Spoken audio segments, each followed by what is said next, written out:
বিসমিল্লাহির রহমানির রহিম 999 বার পাঠ করে ফুদ লেখা। আমি আবারও বলছি, বিসমিল্লাহির রহমানির রহিম 999 বার পাঠ করে ফুদ লেখা হয়। খুবই দামি এবং গুরুত্বপূর্ণ আমলটি আপনি শিখে রাখুন, আপনার কাজে লাগবে। আমলটি কখন কিভাবে করবেন, কোন নিয়মে করবেন, আমলটি করে কিভাবে উপকৃত হবেন আমি বলে দিচ্ছি। তাই বিস্তারিত জানার জন্য, আমলটি শিখে রাখার জন্য ভিডিওটি না টেনে না কেটে ধৈর্য এবং মনোযোগ সহকারে শেষ পর্যন্ত আপনি দেখতে থাকুন, তাহলে অবশ্যই আপনি আমলটি করতে পারবেন। প্রিয় ভাই বোনেরা, আমলটি করে যখন আপনি ফলাফল পাবেন, ফলাফল দেখবেন নিজ চোখে, তখন আনন্দ আত্মহারা হয়ে যাবেন। প্রিয় ভাই বোনেরা, বিসমিল্লাহর অনেক শক্তি রয়েছে, অনেক পাওয়ার রয়েছে। আল্লাহ হাবিব সাল্লাল্লাহু আলাইহি ওয়াসাল্লাম বলেন, বিসমিল্লাহ ছাড়া কোনো কাজ শুরু করা যাবে না। বিসমিল্লাহ ছাড়া যে কাজ শুরু করা হয় সেই কাজ লিস্ট কাটা থাকে, অসম্পূর্ণ থেকে যায়, পরিপূর্ণ হয় না।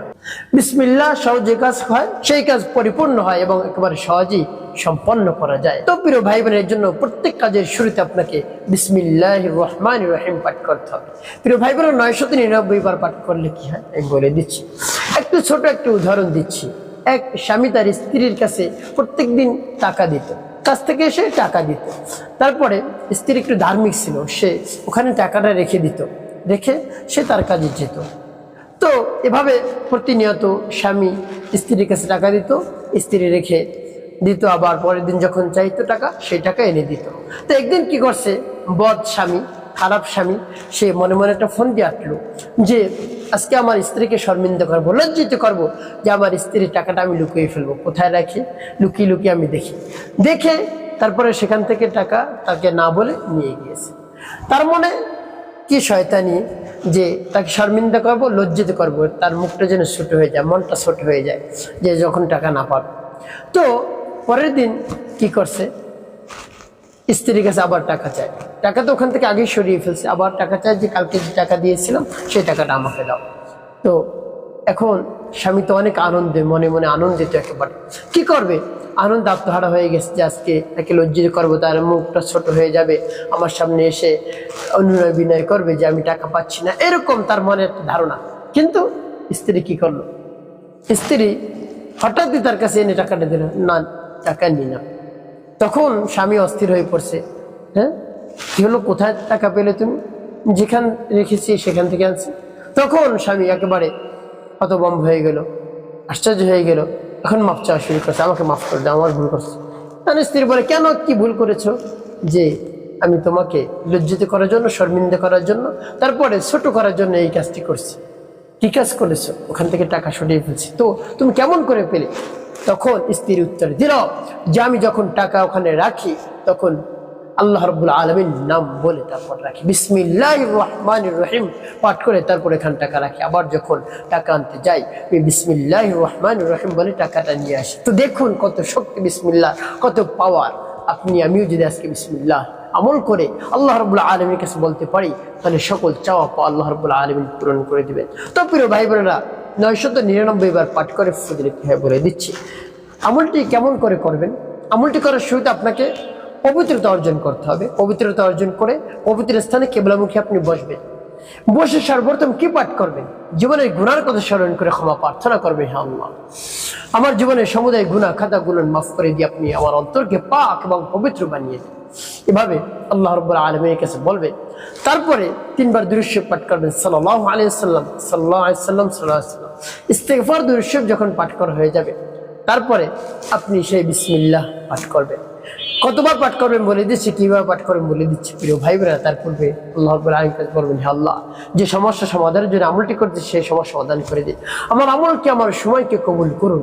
এভাবে বলে তারপরে আপনি বিসমিল্লাহ পাঠ করবেন। বিসমিল্লাহ পাঠ করে পরবর্তীতে কি করবেন, কোন উদ্দেশ্যের জন্য পাঠ করলেন বলে দিচ্ছি। আগে বিসমিল্লাহ বলে নেই। বিসমিল্লাহির রহমানির রহিম,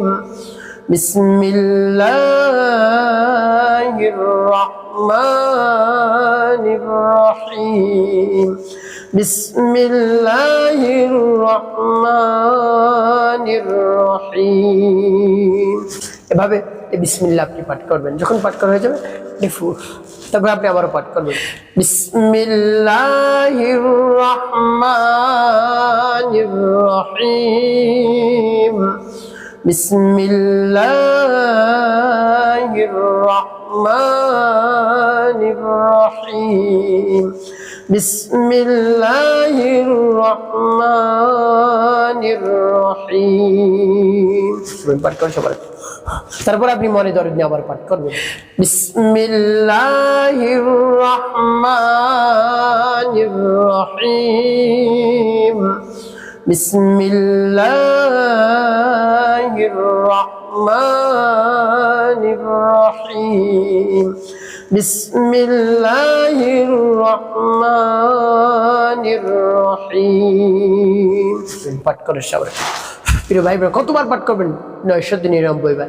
হুজুর অনেক সময় লাগে। আপনি এভাবে পাঠ করতে পারেন, বিসমিল্লাহ বিসমিল্লাহ বিসমিল্লাহ বিসমিল্লাহ বিসমিল্লাহ বিসমিল্লাহ বিসমিল্লাহ, তাহলে সহজ হবে। এটাও পাঠ করতে পারেন। আর পুরোটা যদি পাঠ করতে পারেন তাহলে তো আরো বেশি ভালো। এভাবে যখন পাঠ করা হয়ে যাবে, তারপরে শেষে 7 বার দুরূদ ইব্রাহিম পাঠ করবেন। আল্লাহুম্মা সাল্লি আলা محمد وعلى آل محمد كما صليت على إبراهيم وعلى آل إبراهيم إنك حميد مجيد. اللهم بارك على محمد وعلى آل محمد كما باركت على إبراهيم وعلى آل إبراهيم إنك حميد مجيد. اللهم صل على محمد وعلى آل محمد كما صليت على إبراهيم وعلى آل إبراهيم إنك حميد مجيد. اللهم بارك على محمد وعلى آل محمد كما باركت على إبراهيم وعلى آل إبراهيم إنك حميد مجيد. اللهم صل على محمد وعلى آل محمد كما صليت على إبراهيم وعلى آل إبراهيم إنك حميد مجيد. اللهم بارك على محمد وعلى آل محمد كما باركت على إبراهيم وعلى آل إبراهيم إنك حميد مجيد. اللهم صل على محمد وعلى آل محمد كما صليت على إبراهيم وعلى آل إبراهيم إنك حميد مجيد. اللهم بارك على محمد وعلى آل محمد كما باركت على إبراهيم وعلى آل إبراهيم إنك حميد مجيد. اللهم صل على محمد وعلى آل محمد كما صليت على إبراهيم وعلى آل إبراهيم إنك حميد مجيد. اللهم بارك على محمد وعلى آل محمد كما باركت على إبراهيم وعلى آل إبراهيم إنك حميد مجيد. اللهم صل على محمد وعلى آل محمد كما صليت على إبراهيم وعلى آل إبراهيم إنك حميد مجيد. اللهم بارك على محمد وعلى آل محمد كما باركت على إبراهيم وعلى آل إبراهيم إنك حميد مجيد. اللهم صل على محمد وعلى آل محمد كما صليت على إبراهيم وعلى آل إبراهيم إنك حميد مجيد. اللهم بارك على محمد وعلى آل محمد كما باركت على إبراهيم وعلى آل إبراهيم إنك حميد مجيد. এভাবে যখন দুরূদ ইব্রাহিম পাঠ করা হয়ে যাবে, এরপরে আপনি কি করবেন বলে দিচ্ছি। আগে বলবো কোন উদ্দেশ্যের জন্য আপনি এই বিসমিল্লাহ পাঠ করলেন।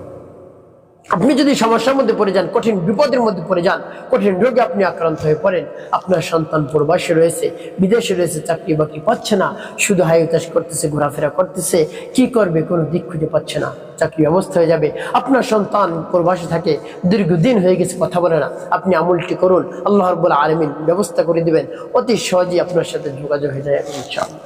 আপনি যত ধরনের বিপদে রয়েছেন, কঠিন থেকে কঠিন বিপদ, সেই বিপদ থেকে আল্লাহ রাব্বুল আলামিন উদ্ধার করে দেবেন। সন্তান অবাধ্য, স্বামী অবাধ্য, স্ত্রী অবাধ্য, স্বামী পরকীয়া করে, স্ত্রী পরকীয়া করে, আপনি বিসমিল্লাহর আমলটি করুন, আল্লাহ রাব্বুল আলামিনের কাছে দোয়া দরখাস্ত করুন। এভাবে হে আল্লাহ, আপনি তো হলেন আমাদের খালিক, আমাদের মালিক, আমাদের হায়াত দাতা, জীবন দাতা, রিজিক দাতা, সব কিছু আপনি দিয়ে থাকেন। আপনার কুদরতি কবজায় আমাদের জান রয়েছে। আল্লাহ, আপনি যা চান তাই পারেন, আমার সমস্যার সমাধান করে। এভাবে বিশ্বাস নিয়ে যদি বলতে পারেন, অবশ্যই আপনি উপকৃত হতে পারবেন। একটি কাজ আপনাকে করতে হবে, কখনো ছাড়া যাবে না, নামাজ ছাড়া যাবে, মিথ্যা কথা বলা যাবে না, মানুষের খেদমতে কল্যাণে কাজ করবে, অবশ্যই আপনার জীবন হবে সুখময় এবং শান্তিপূর্ণ ইনশাআল্লাহ।